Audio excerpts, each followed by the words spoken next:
পশ্চিমবঙ্গে এখন যা ঘটছে তা শুধু একটি রাজ্যের আভ্যন্তরীণ ঘটনা নয়, এটা সরাসরি বাংলাদেশের সঙ্গে জড়িত। তাড়াতাড়ি পালাও, তাড়াতাড়ি পালাও, এই কথাগুলো বলেছেন পশ্চিমবঙ্গের মুখ্যমন্ত্রী শুভেন্দু অধিকারী।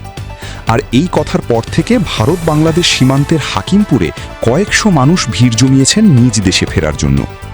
পশ্চিমবঙ্গে এখন যা ঘটছে তা শুধু একটি রাজ্যের আভ্যন্তরীণ ঘটনা নয়, এটা সরাসরি বাংলাদেশের সঙ্গে জড়িত। আজকের ভিডিওতে এই পুরো ঘটনা, শুভেন্দুর বিস্ফোরক মন্তব্য, সীমান্তের পরিস্থিতি এবং বাংলাদেশের ওপর এর প্রভাব সবকিছু বিস্তারিত বলবো। আজ মঙ্গলবার ২৬শে মে ২০২৬ সাল।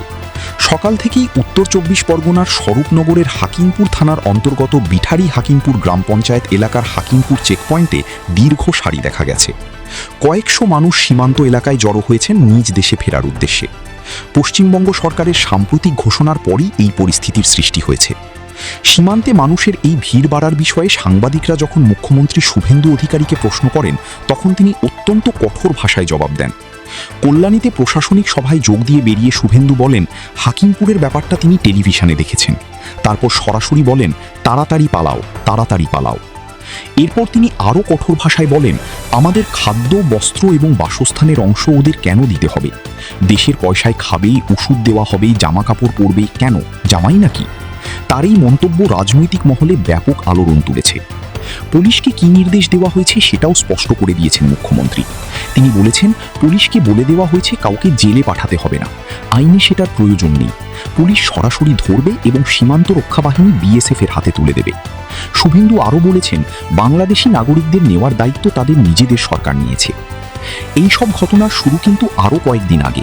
গত রোববার মুখ্যমন্ত্রী শুভেন্দু একটি বড় ঘোষণা দিয়েছিলেন। তিনি জানিয়েছিলেন, রাজ্যে অবৈধভাবে বসবাসকারী এবং অবৈধ অনুপ্রবেশকারী বাংলাদেশি ও রোহিঙ্গা নাগরিকদের জন্য হোল্ডিং সেন্টার বা আটক শিবির চালু করা হবে। সেই ঘোষণার পরদিন সোমবারের মধ্যেই রাজ্যের জেলায় জেলায় এই হোল্ডিং সেন্টার চালু হয়ে যায় এবং সোমবারই ১২ জন বাংলাদেশি নাগরিককে এই হোল্ডিং সেন্টারে আটক করা হয়। এরপর থেকেই নিজ দেশে ফিরতে ভারতীয় সীমান্তে আসতে শুরু করেছেন মানুষ। দেশ থেকে অবৈধ অনুপ্রবেশের অভিযোগ উঠে আসছে। বিজেপি তাদের নির্বাচনী প্রচারেও এই ইস্যুকে সামনে রেখেছিল। জনতান্ত্রিক পরিবর্তন ও অনুপ্রবেশ ছিল তাদের প্রচারের অন্যতম প্রধান অস্ত্র, এবং সেই প্রতিশ্রুতি বাস্তবায়নে এখন তারা দ্রুত পদক্ষেপ নিচ্ছে। কিন্তু এই ঘটনার মানবিক দিকটাও ভুলে গেলে চলবে না। সীমান্তে যারা ভিড় করছেন তাদের অনেকেই হয়তো বছরের পর বছর ভারতে আছেন। তাদের সন্তানরা সেখানেই বড় হয়েছে, স্কুলে গেছে।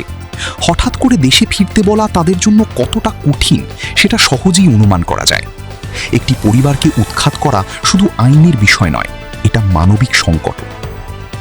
বাংলাদেশের দিক থেকে দেখলে এই ঘটনা অত্যন্ত উদ্বেগজনক। যদি বড় সংখ্যায় মানুষ ফিরে আসতে শুরু করে, তাহলে বাংলাদেশের ওপর বাড়তি চাপ পড়বে।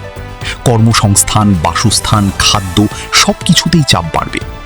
এমনিতেই বাংলাদেশ গ্যাস সংকট, মূল্যস্ফীতি এবং রপ্তানি চাপে ভুগছে। এই পরিস্থিতিতে বাড়তি জনসংখ্যার চাপ দেশের অর্থনীতিকে আরও কঠিন জায়গায় ফেলবে। আন্তর্জাতিক আইন অনুযায়ী কোনো দেশ থেকে মানুষ বিতাড়ন করার ক্ষেত্রেও কিছু নিয়ম মানতে হয়। জাতিসংঘের রিফিউজি কনভেনশন এবং মানবাধিকার সনদে স্পষ্ট বলা আছে, যে কোনো দেশে বসবাসকারী মানুষের মৌলিক অধিকার রক্ষা করতে হবে। কাউকে জোর করে বিতাড়ন করার সময়ও তার মানবিক মর্যাদা রক্ষা করতে হবে।